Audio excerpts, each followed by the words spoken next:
Is Orlando still worth moving to in 2025? Here are the pros and cons.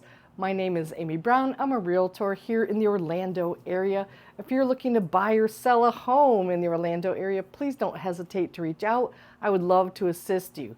Now let's dive right in today and take a look at what living here is actually like. And you might be surprised at a few of the things I'm going to talk about. The first one I have to start with, it's required, there's no way around it, entertainment overload as the number one pro. So you've always had, the Disney and the Universal, but now Universal is turning things up. Epic Universe, their brand new park, is opening in just a few days from when I'm filming this video. And you also have SeaWorld, and if you go a little west, you have Legoland and Busch Gardens. And one of my personal favorites is in Orlando is Discovery Cove. It is a wonderful place to spend a day and you feel like you're on a tropical vacation and you forget that you're in Orlando. So that is obviously a major pro of living here. Next up, this goes hand in hand, are the Florida resident perks. If you're a Florida resident, grab the discounted park passes. I have an annual pass and it makes each visit really, really reasonably priced because I do go to the parks often, so my cost per visit is really low. I also have an annual pass to the Disney water parks, which I really enjoy. I'm addicted to Disney water parks. Next up, outdoor living.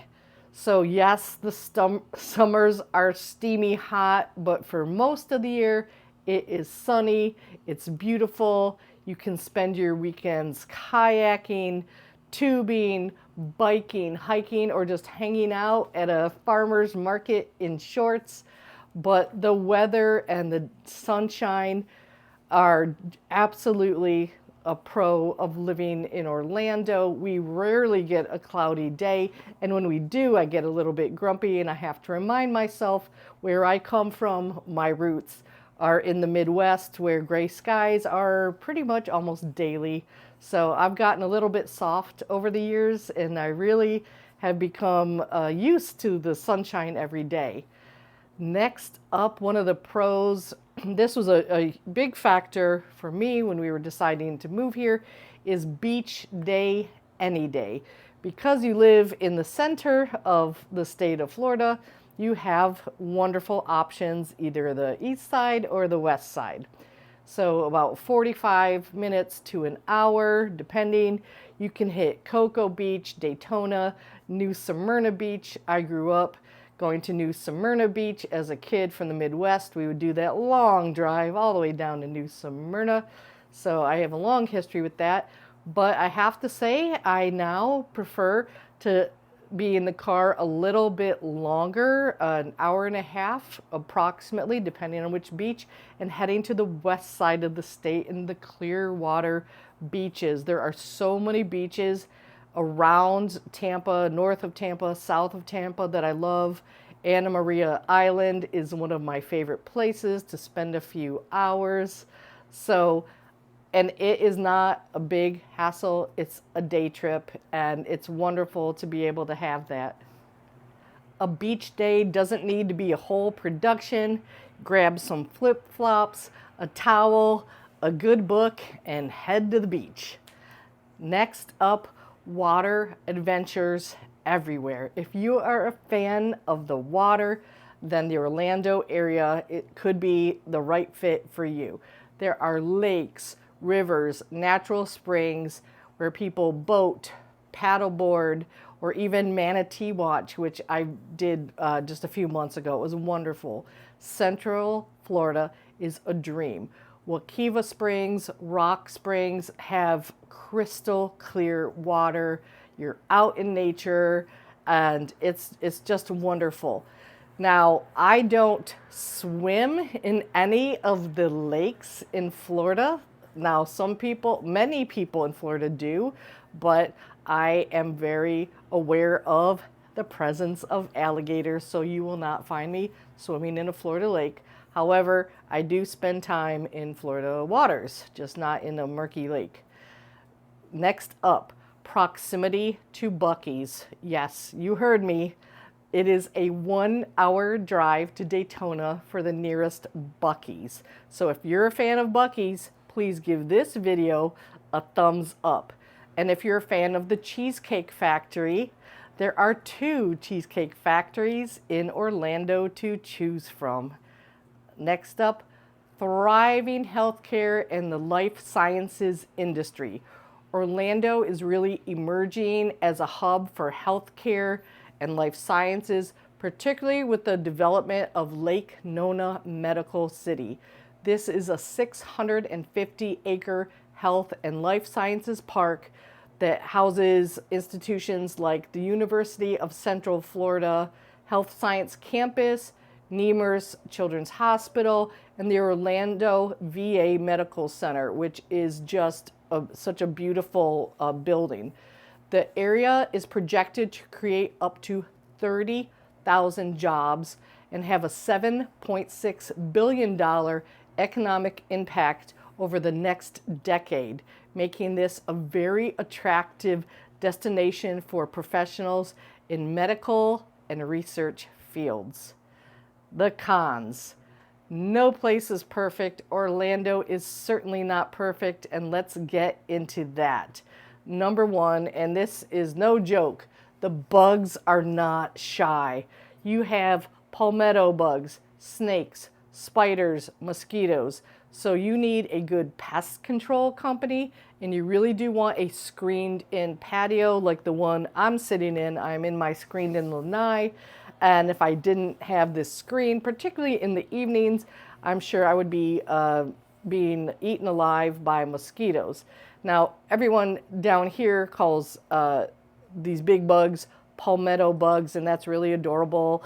But let's face it, they are roaches. There's no way around it. And you will see roaches in Florida. Next up, and this one, as a realtor, hits my heart. Housing prices here in Central Florida are no joke. Orlando is still more affordable than Miami or Tampa, but the prices here have shifted a little bit. They've softened a little bit, but not a lot. And starter homes here just are really not being built. There's no starter homes here anymore. So affordability in Central Florida is an issue. The restaurant scene. Downtown Orlando has some fantastic local restaurants that I enjoy, but the suburbs are mostly the chain restaurants, your Olive Garden, Chili's, you know the drill. So if you live in the suburbs and you want some superior dining options, you're going to need to get in your car and drive to downtown Orlando. So that's been a little bit disappointing for me living in the suburbs of Winter Garden. Next up for a con, escalating home insurance costs. Homeowners in the Orlando area and the state of Florida, but I'm talking specifically about the Orlando area, are facing significant increases in insurance premiums in 2025. Factors such as the recent hurricanes, rising construction costs, and new regulations to condo upgrades have contributed to the surge in the pricing. And some residents have seen their home insurance premiums double, adding to the significant burden of the cost of living. And this makes home ownership in Orlando and throughout the state of Florida challenging. Another con I alluded to earlier, gators are part of the deal. Any lake, puddle, pond, assume there is an alligator, and always be cautious. I live next to a very beautiful lake, but I do not let my rescue chihuahuas anywhere near said lake, because sad things do happen on a regular basis with Florida residents walking their pets too close to bodies of water in Florida.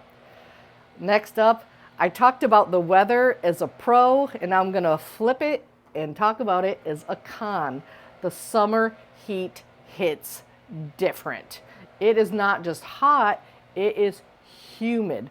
Plus, we're in hurricane territory, so being inland means the storms are in general weaker before hitting us here full force, but Hurricane Milton hit us here in the Orlando area in October of 2024, and it was a very intense situation, and I hope that I never go through it again. That hurricane was so loud and it lasted hour after hour. It seemed like it would never end. So the weather here is very serious. And then traffic.